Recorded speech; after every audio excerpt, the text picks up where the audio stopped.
જનતાના રૂપિયાથી અમદાવાદના કાઉન્સિલરોને જલસા જોવા મળી રહ્યા છે। વાત અમદાવાદના કાઉન્સિલરોની કે જ્યાં શ્રીનગરના પ્રવાસે તેઓ જનાર છે। 370ની કલમ હટ્યા બાદ અભ્યાસ માટે શ્રીનગરનું આયોજન છે।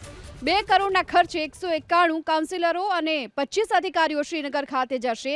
સ્ટેન્ડિંગ કમિટીની બેઠકમાં દરખાસ્તને મંજૂરી આપી દેવામાં આવી છે, ત્યારે ખાનગી ટૂર ઓપરેટરોનો સંપર્ક સાધવા માટે અધિકારીઓને સૂચના આપી દેવામાં આવી છે। જનતાના રૂપિયાથી અમદાવાદના કાઉન્સિલરોને જલસા, કારણ કે અમદાવાદના કાઉન્સિલરો શ્રીનગરના પ્રવાસે જનાર છે।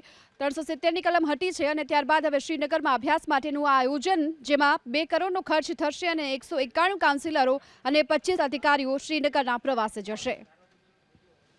આ વખતે અમદાવાદ મહાનગરપાલિકા દ્વારા આપણે વાત કરીએ કે મોટાભાગના 192 કોર્પોરેટરો અને અધિકારીઓ સાથે લગભગ 225 જેટલા લોકો આ વખતે મોટે ભાગે શ્રીનગર જવાનું નક્કી કરવામાં આવ્યું છે।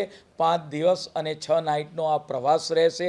જે રીતે આપણે વાત કરીએ કે અખંડ ભારતનું નિર્માણ થયું, 370ની કલમ હટી, ત્યાર પછી અમદાવાદ મહાનગરપાલિકાના કાઉન્સિલરો પણ આપણે વાત કરીએ કે આ શ્રીનગરના પ્રવાસે જશે। આ પ્રવાસ માટે લગભગ 192 કોર્પોરેટરો અને 30થી 35 જેટલા અધિકારીઓ તેની સાથે કોર્પોરેશનના જોડાશે।